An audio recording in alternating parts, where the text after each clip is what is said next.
बिल्लाहि मिनश्शैतानिर्रजीम बिस्मिल्लाहिर्रहमानिर्रहीम।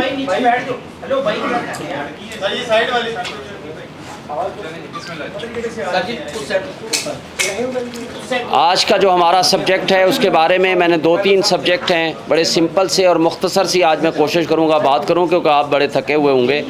आज सारा दिन की बड़ी हेक्टिक रही। एक बात तो आज सुप्रीम कोर्ट में तय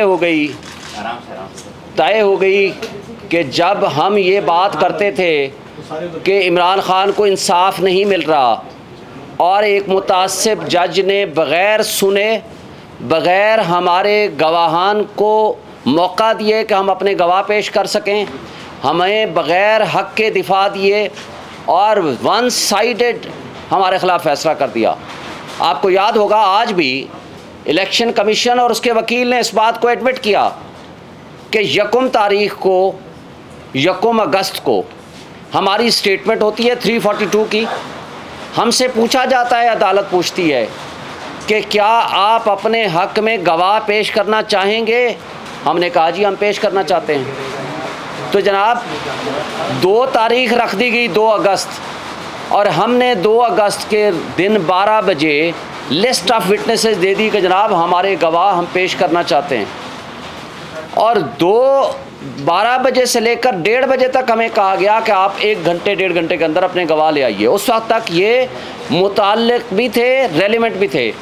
और जज साहब का तासुब देखें, उन्होंने 1:30 बजे हमने दरख्वास्त दी कि जनाब हमारे गवाह कराची में हैं, मुख्तलिफ़ शहरों में हैं, उनको यहाँ पहुँचने के लिए कम से कम 1 दिन या 2 दिन का टाइम दे दीजिए। 1:30 बजे वो फरमा देते हैं कि नहीं ये रेलिवेंट ही नहीं है। भाई ये फ़ैसला मुल्ज़िम ने और पार्टी ने करना होता है कि कौन सा गवाह मुताल्लिक़ है मेरे केस से, कौन सा नहीं है। और हाँ, जज साहब को उस वक्त ये अख्तियार है कि जब वो स्टेटमेंट आ जाए और वो स्टेटमेंट को पढ़ लें, उस पर जिरा हो जाए, वो कहें हाँ ये पोर्शन रेलिवेंट है, ये नहीं है। और जब हाई कोर्ट और सुप्रीम कोर्ट ने फ़ैसला किया कि हाई कोर्ट इसका फ़ैसला करे, हाई कोर्ट ने 2 मरतबा उसके फ़ैसले ख़त्म कर दिए, फिर तीसरी मरतबा कहा कि इनको सुन के फ़ैसला कर लें। 5 तारीख को हाई कोर्ट के फ़ैसले भी मौजूद थे और सुप्रीम कोर्ट का फ़ैसला भी मौजूद था। और ख्वाजा हारिस हमारे जो सीनियर वकील थे, उनको मुंशी को अगवा कर लिया। वो सुप्रीम कोर्ट में दरख्वास्त देने आए कि जनाब ये मुंशी मेरा जिसके पास फ़ाइलें हैं उसको ही गायब कर दिया गया। और उसके बाद वो जब अदालत में पहुंचते हैं वो कहते हैं आपको सुनने की ज़रूरत ही नहीं है। और बड़ी अहम बात है कि आज अदालत ने सवाल किया कि क्या पाकिस्तान की तारीख़ में कोई एक केस बता सकते हैं कि 1 दिन के अंदर जब ना मुल्ज़िम मौजूद है ना उसका वकील मौजूद है और उसको सुने बग़ैर उसको पूरी की पूरी सज़ा भी दे दी गई।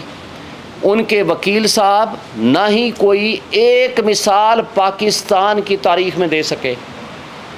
अफसोस से कहना पड़ता है कि जहाँ बुनियादी हुकूक इस तरह मुअत्तल हो जाएं, जहाँ नाइंसाफ़ी न सिर्फ सामने नज़र आ रही हो, प्रिंसिपल है ना कि इंसाफ ना सिर्फ हो बल्कि होता हुआ नज़र आए, यहाँ इंसाफ का कत्ल, नाइंसाफ़ी न सिर्फ हो रही थी बल्कि सबके सामने नज़र आ रही थी, जिसको आज इलेक्शन कमीशन और उसके वकील ने एतराफ़ किया अदालत के अंदर, सुप्रीम कोर्ट के अंदर।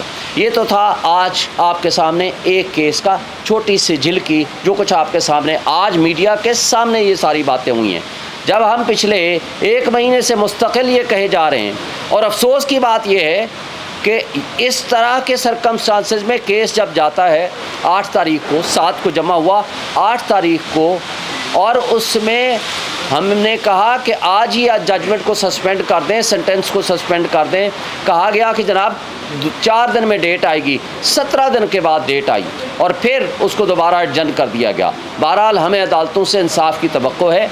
इमरान ख़ान साहब और PTI का शुरू से एक ही उसूल और एक ही मुतालबा रहा है, एक ही स्लोगन रहा है, वो है रूल ऑफ लॉ, आइन की बालादस्ती और क़ानून की हुक्मरानी। और अदलिया आज़ाद होनी चाहिए। ये है हमारा बेसिक प्रिंसिपल, हम इस पे बिलीव करते हैं। हम ये कहते हैं कि जजेस को कंप्रोमाइज़ नहीं होना चाहिए, जजेस को इंसाफ करना चाहिए, जो कि इंसाफ का नीचे कत्ल हुआ। हुमायूं दिलावर साहब उस दिन इतना जल्दी में थे, 12 बजे कहते हैं मैंने फ़ैसला रिज़र्व कर रहा हूँ, 12:30 बजे 30 सफ़े उसकी डिक्टेशन भी देते हैं उनके बकौल, उसको वो करेक्शन भी करते हैं, फिर उस पर टाइप होता है, दस्तखत होता है, वो 12:30 बजे आके अनाउंस करते हैं कि मैंने ये 30 सफ़े का फ़ैसला आधे घंटे में लिख दिया। इससे ज़ाहिर होता है या तो वो लिखा हुआ आया या इसका मतलब है वो पहले ही लिख के बैठे थे।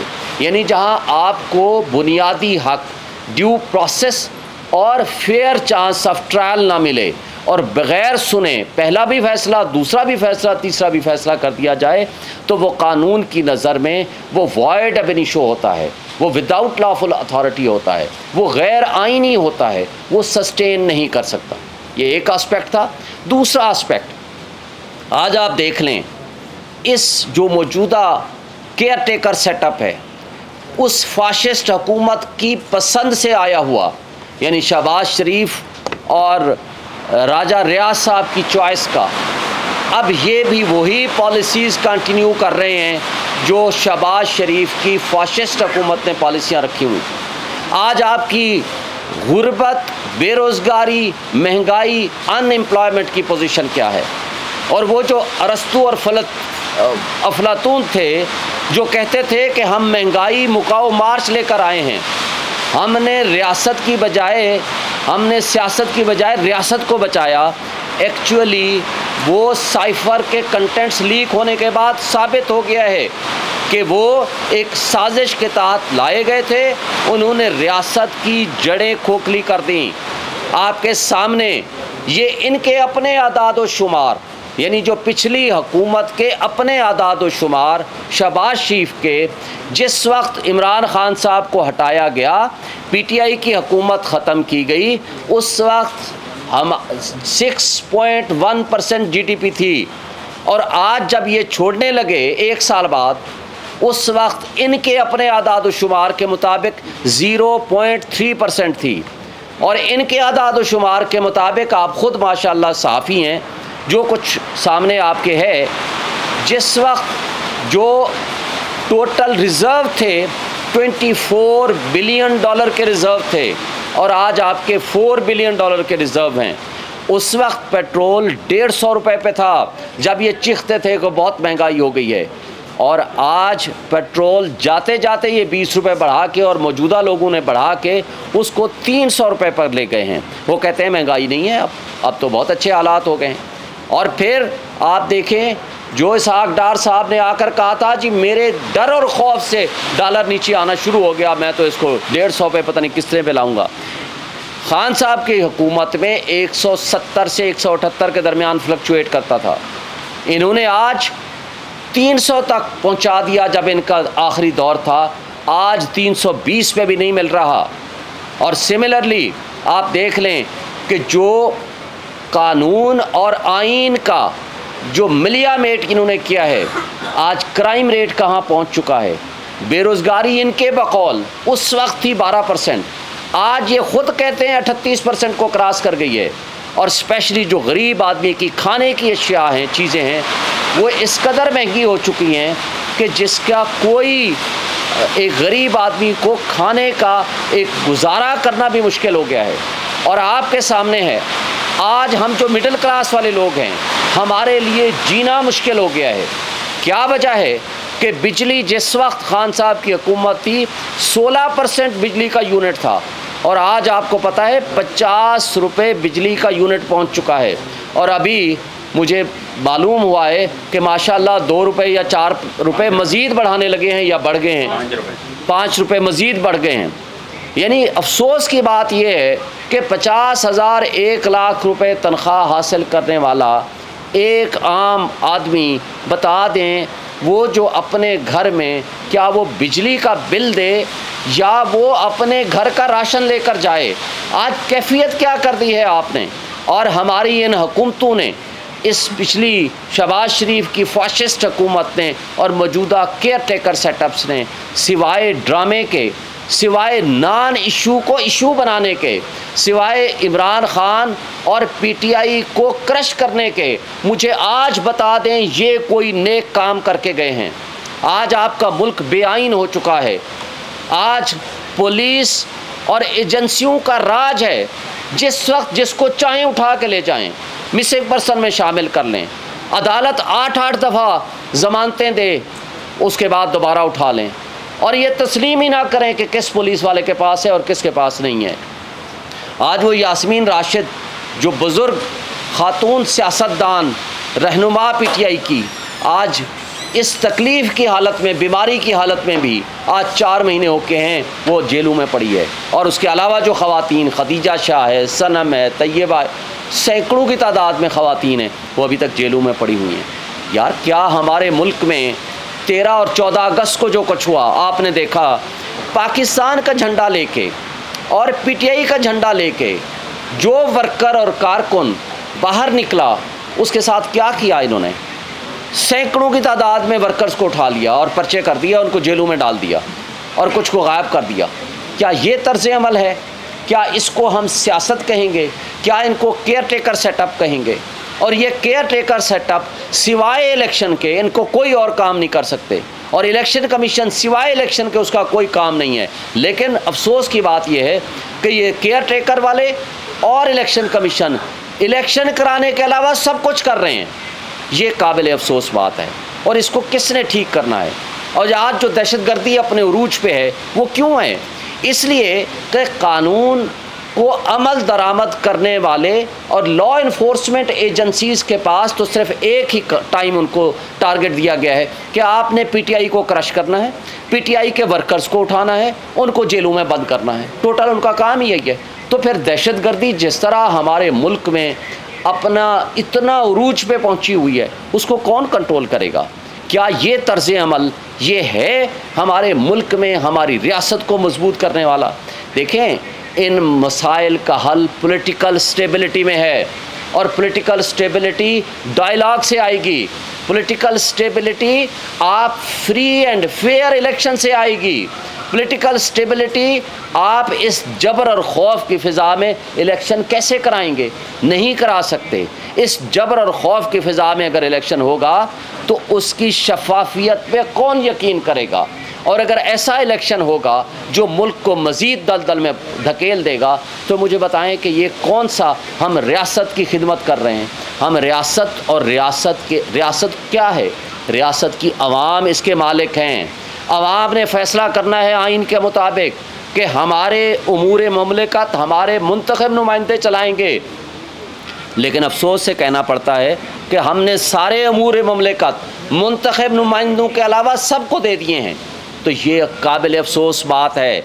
ये आइन की ख़िलाफ़ वर्जी है, ये कानून की ख़िलाफ़ वर्जी है, ये बुनियादी हुकूक की मुअत्तली है जो हम सब का बुनियादी हक़ है कि हम जिसको वोट दें वो हमारा नुमाइंदा हो, वो अपनी हुकूमत हमारे वोट से वो चलाए ताकि हमारे मफादात का वो सौदा ना करे। मुझे बताएं, CCI में 2 गैर मुंतखब अफराद बैठे हुए थे, उसकी हैसियत क्या है? वो हो ही नहीं सकता। फिर 90 डेज़ का जो इलेक्शन है, आज सदर पाकिस्तान ने जो ख़त लिखा है इलेक्शन कमीशन को, वो दुरुस्त तौर पर ख़त है। आर्टिकल 48 सब आर्टिकल 5 आप पढ़ लें और आर्टिकल 224 पढ़ लें। जब इलेक्शन में, जब नेशनल असम्बली डिज़ोल्व हो जाएगी तो 90 डेज़ में इलेक्शन होगा, दूसरी कोई रीज़न नहीं है। और वो जो 90 डेज़ का इलेक्शन होगा उसकी तारीख़ सदर ममलिकत देंगे, और सदर, जब आइन सदर को पावर देता है तो इलेक्शन एक्ट में की जाने वाली तरमीम की कोई लीगल वैल्यू नहीं है, क्योंकि सुप्रीम कानून जो होता है वो आइन होता है। इलेक्शन लॉ या कोई और कानून उसके ताबे होता है, तो लिहाजा ताबे जो है वो सुप्रीम नहीं बन सकता।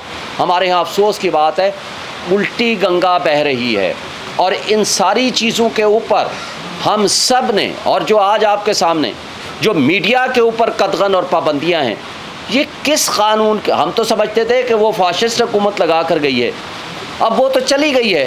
और हम जब हम पैमरा से पूछते हैं कि भाई वो आप चेयरमैन पीटीआई का नाम नहीं ले सकते, उसकी तस्वीर नहीं चला सकते, उसकी खबर नहीं चला सकते, और आपने उसके ख़िलाफ़ भी बोलना हो तो नहीं चला सकते, तो ये किसका हुक्म है? तो आज भी हमें हर मीडिया चैनल वाला कहता है आपको ख़ुद पता होना चाहिए, और कोई पता नहीं। ये जबर और खौफ की फ़िज़ा कैसे सस्टेन कर सकेगी?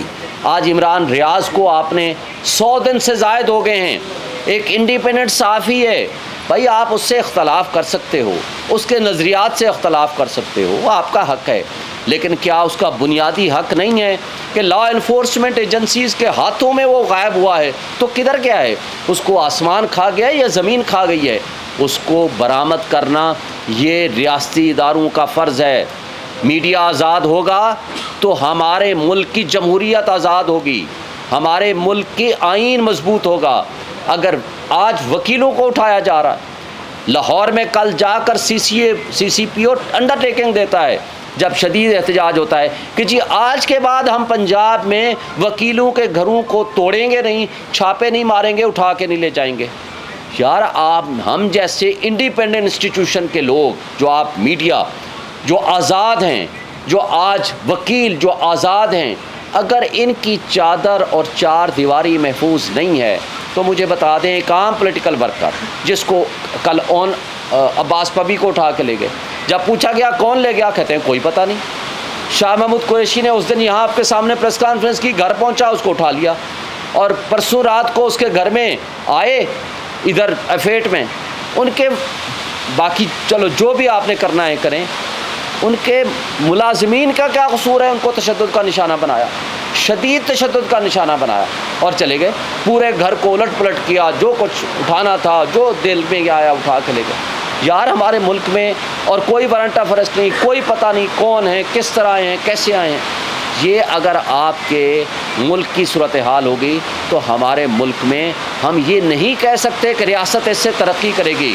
रियासत तरक्की तब करती है जहाँ रूल ऑफ लॉ होता है, जहाँ कानून की हुक्मरानी होती है। मुझे बताएं कि पाकिस्तान से बाहर बैठे हुए हमारे पाकिस्तानी भाई जिनके पास फॉरेन रिज़र्व भी मौजूद है कि वो लेके आ सकते हैं हमारे पास, वो पैसा अपना क्यों ले आकर इन्वेस्ट करेंगे जब उनको यकीन नहीं होगा कि किसी भी दिन हम उठाए जाएंगे, किसी भी दिन हम गायब कर दिए जाएंगे, कोई भी पुलिस वाला हमें उठा के ले जाएगा और कोई अदालत सुनवाई भी देगी और इंसाफ भी देगी, ज़मानत भी देगी, तो कोई गारंटी नहीं कि वो लॉ इन्फोर्समेंट एजेंसीज हमें छोड़ देंगे। तो क्या इससे मुल्क तरक्की करते हैं? नहीं करते। और फिर रियासती इदारे और अवाम के दरमियान मोहब्बत का रिश्ता होना चाहिए, और वो मोहब्बत का रिश्ता होगा तो आपकी दिल से लोग कदर करेंगे। अगर आप डंडे के ज़ोर पे खौफ और जबर की फ़िज़ा पैदा करके अगर ऐसा माहौल बनाएंगे कि हमने किसी एक पॉलिटिकल पार्टी को हर हाल में क्रश करना है, तो वो नहीं हो सकता। कल इंशाअल्लाह मैं PTI की तरफ से ये CCI के फ़ैसले के ख़िलाफ़ और 90 डेज़ में इलेक्शन कराने के लिए एक पटिशन फ़ाइल करूँगा, कॉन्स्टिट्यूशन पटिशन। वो आइनी पटिशन इंशाअल्लाह सुप्रीम कोर्ट में कल फ़ाइल होगी, और हम ये तवक्को रखते हैं सुप्रीम कोर्ट से कि जो आइन का तकाज़ा है कि 90 डेज़ में इलेक्शन होने चाहिए, फ्री एंड फेयर इलेक्शन, ये सुप्रीम कोर्ट में आइन के तहफ़्फ़ुज़ की कसम उठाई है, इसके मुताबिक इलेक्शन होने चाहिए। इस बात को वो इंश्योर करें ताकि इसमें इबहम जो है वो दूर होना चाहिए। और उसके अलावा आखिरी बात ये मैं कहना चाहूँगा कि आज हमारे मुल्क में जो सिचुएशन है, सदर पाकिस्तान ने जो बिल्स की सूरत में ये कहा है कि वो कानून नहीं बने, तो आइन के आर्टिकल 75(1) के तहत वो बिल्कुल कानून डीम टू बी लॉ नहीं बन सकता। आर्टिकल 75(1) बड़ा क्लियर है। और एक बात और उसमें है जो ये अमेंडमेंट आई है कि जी हसास इदारों में काम करने वाले 2 साल या 5 साल के लिए सियासत में हिस्सा नहीं लेंगे। भाई मैं कहता हूँ कि बेशक साल बाद उनको इजाज़त दे दो, लेकिन जब वो इन सर्विस होते हैं, जब वो यूनिफॉर्म में होते हैं, उस वक्त वो सियासत ना करें। उस वक्त वो हुकूमतों को गिराने और बनाने में उनका रोल नहीं होना चाहिए। ये ज़्यादा अहम है। इसमें ये तरमीम करें कि जो इन सर्विस होगा, जिसने ओथ उठाया है कि वो सियासत में नहीं हिस्सा लेगा, तो उसको चाहिए कि इसमें ये तब्दीली करें कि जो शख्स भी किसी हसास इदारे में हो या किसी इदारे का काम करने वाला ऑफिशियल हो या ऑफिसर हो, वो इन सर्विस सियासत में पार्टिसिपेट ना करे। ये ज़्यादा अहम बात है। Thank you.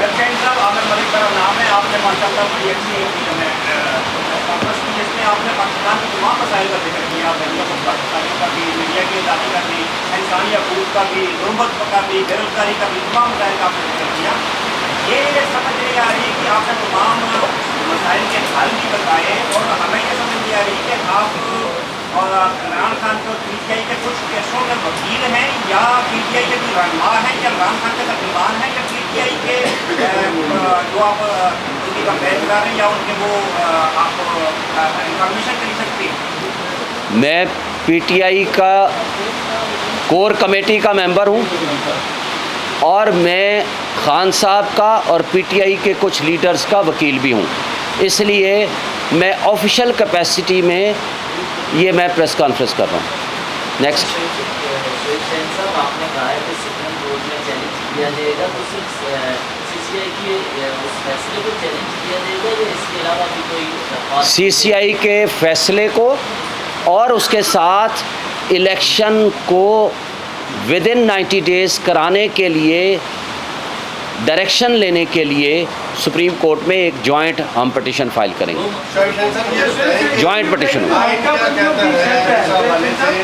CCI अगर मंजूरी दे भी दे तो क्या हल्का बंदी के बगैर इलेक्शन हो सकते हैं? जी बिल्कुल हो सकते हैं। ये हल्का बंदियों का कॉन्सेप्ट आर्टिकल 51 में है। वो तब होता है कि CCI के मुताबिक जब मरदमशुमारी हो जाए, उसके मुताबिक पॉपुलेशन के हिसाब से आइन में तरमीम की ज़रूरत होती है, ताकि पॉपुलेशन के हिसाब से डिस्ट्रीब्यूट करके आप सीटों को एडजस्ट कर सकें। वो 2/3 मेजॉरिटी चाहिए होता है। आज तो असम्बली ही नहीं है आपकी, वो कैसे 2/3 मेजॉरिटी से आइन को तब्दील कर सकती है।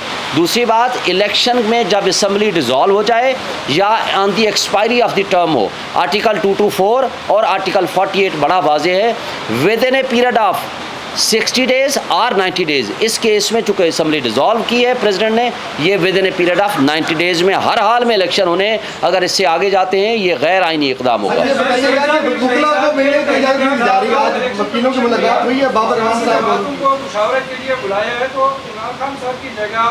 PTI को कौन रिप्रेजेंट करेगा? नंबर 1। नंबर 2, क्या सियासी जमातों आपस में जो इंतखाबात के हवाले से मुशावरत करना स्टार्ट करने जा रही हैं, PTI उसका हिस्सा बनेगी या नहीं? देखिए, पहली बात तो ये है कि हमारा मुतालबा है कि 90 डेज़ में इलेक्शन होने चाहिए। अगर 90 डेज़ के इलेक्शन के प्रोसेस के लिए किसी भी जगह किसी भी मौके पे हमें बुलाया जाएगा मुशावरत के लिए, तो हम बिल्कुल जाएंगे। हम इस पे अपनी कोर कमेटी के ज़रिए फ़ैसला करेंगे, और हम उम्मीद रखते हैं कि कल इंशाअल्लाह अल्लाह करे इमरान खान साहब की ज़मानत हो जाएगी तो ख़ुद इसको लीड करेंगे, वरना जो कोर कमेटी जिसको डिज़िग्नेट करेगी वो उसके मुताबिक एक्ट करेगा। सर, इमरान खान को हुक्ला से मिलने की इजाज़त मिली जा रही, तो आज बाबर अवान साहब और कुलदीप खोसर की मुलाकात हुई, और वो क्या उनको सहूलियात दी गई हैं जज साहब की रिपोर्ट के बाद जो सामने आई थी? देखिए, एक जज ने ख़ुद आपके सामने रिपोर्ट दी है, ये मेरी आपकी या मीडिया की रिपोर्ट नहीं है। उसने कैसे बताया है कि एक वाशरूम की क्या कैफियत है और उसके सामने कैमरे लगा दिए गए। क्या ये इंसानियत है? क्या ये साबिक प्राइम मिनिस्टर की डिसरिस्पेक्ट नहीं है? क्या किसी आम कैदी की भी, क्या उसकी डिग्निटी, क्या उसकी रिस्पेक्ट, क्या उसके बुनियादी हुकूक़ की मुअत्तली नहीं है? और जहाँ तक वकीलों को मिलने का ताल्लुक़ है, 180 मुकदमात हैं। मैं ख़ुद कई केसेस में उनका वकील हूँ। मैं पिछले हफ्ते खड़ा रहा हूँ 4 घंटे और दरख्वास्त दी है, हाई कोर्ट का आर्डर लेकर गए हैं, मुझे मिलने नहीं दिया गया। आज की क्या पोजीशन हुई है आज का मेरे नॉलेज में नहीं है, अभी मैंने रब्ता नहीं कर सका, तो जो पोजीशन होगी हम आपको बताएंगे। एक जमात है, बाकी भी जमातें हैं जो स्टेक होल्डर हैं जो इलेक्शन में जा रही हैं, उनको CCI का फैसला वो दे चुके हैं कि नहीं हल्काबंदियाँ या नहीं मरदमशुमारी, तो ऐसी सूरत में आपका नया मुतालबा बड़ा मैनिफेस्ट है। पहली बात तो ये है कि आज हमारे मुतालबे के साथ ये है तो बड़ा काबिल अफसोस कि एक तरफ पीपल्स पार्टी के मुराद अली शाह साहब कहते थे मैं जा करके मुखालफत करूँगा, वहाँ कंसेंट दे आए। आज पीपल्स पार्टी का ये डबल स्टैंडर्ड आप उनसे पूछ सकते हैं, हम नहीं चलो इस पे बात करते, हम कहेंगे तो वो कहेंगे हमारी मुखालफत कर रही हैं। भाई ये 2 नंबरी या दोगलीपन जो कर रही है पीपल्स पार्टी, ये खुद वजाहत पेश करे। लेकिन मुझे ये बताएं कि आज उनका भी मुतालबा है कि 90 डेज़ में इलेक्शन कराएं, वो क्यों कर रहे हैं? इसलिए ये आइन का तकाजा है। आप फ़िलहाल CCI में अनइलेक्टेड लोग बैठे थे, उसकी कंपोजिशन गलत है, लेकिन उसको फॉर द टाइम बिंग तस्वर कर लें कि वो दुरुस्त भी है, गलत है, नहीं है। लेकिन मुझे बताएं आइन के मुताबिक 90 डेज़ का इलेक्शन हर हाल में होना है, इसके अलावा कोई इसका दूसरी राय नहीं है। लेकिन आज तो ये आपकी जो मेन स्टेक होल्डर है, देखें PDM की सारी जमातें एक तरफ, PTI एक तरफ, हम तो मुतालबा कर कर के थ्रू आउट हमारे ऊपर जिस तरह क्रैक डाउन क्रश हो रहा है, उसके बावजूद हम कहते हैं विद इन टाइम इलेक्शन कराओ। वो भाग रहे हैं, क्यों भाग रहे हैं? उनको नज़र आ रहा है अपनी शिकस्त, इसलिए कि उन्होंने इस मुल्क के साथ जो कुछ खिलवाड़ किया है, इस मुल्क के साथ जो कुछ बेड़ा गर्क कर दिया है इस रियासत का, लोगों का, गरीब आवाम का, उसके बाद उनके पास, लोगों के पास जाने को क्या है। लेकिन इसके साथ मैं ये कहता हूँ कि एक बड़ा स्टेक होल्डर पार्टी है, वो है पीपल्स पार्टी, और JUI इवन वो मुतालबा कर रही है कि 90 डेज़ में इलेक्शन कराएँ। तो सिर्फ हम तो नहीं, हम तो इसलिए कह रहे हैं भाई आइन कहता है, और हम तो पिछले इलेक्शन जो गैर आइनी तौर पर 2 सूबों में बैठे हुए हैं हुक्मरान, और जो सिवाय एक काम करने के, PTI को क्रश करने के, कोई और काम नहीं कर रहे। अच्छा सर, ये बताइएगा खान साहब की तोशा खाना में कल जमानत मुमकिन अगर है तो क्या इसमें पॉसिबिलिटी है कि उनको किसी दूसरे केस में अरेस्ट कर लिया जाएगा? देखिए, पहली बात तो यह है कि जब एक केस में जिसकी वजह से वो जेल में गए हैं और बाकी केसेस में ज़मानतें खारिज हुई हैं क्योंकि अदम पैरवी की बुनियाद पर, तो उसूली तौर पर जब इसमें ज़मानत होती है तो वो एज़ इट इज़ उस कैफियत में चले जाते हैं जिस कैफियत में वो उस दिन थे, यानी वो फिर हाज़िरी, उनको टाइम दिया जाता है कि बाकी केसेस में जाकर अपनी आप ज़मानत करा लें। ये है सेटल्ड लॉ। लेकिन ये हुकूमतें क्या करती हैं, ना आपको पता है ना मुझे पता है आज रात को हमारे साथ क्या होगा, आपके साथ क्या होगा, मेरे साथ क्या होगा, वर्कर के साथ क्या होगा, हमारे मुल्क के इस 25 करोड़ आवाम के साथ क्या होगा, अगले लम्हे का हमें किसी को कुछ नहीं पता।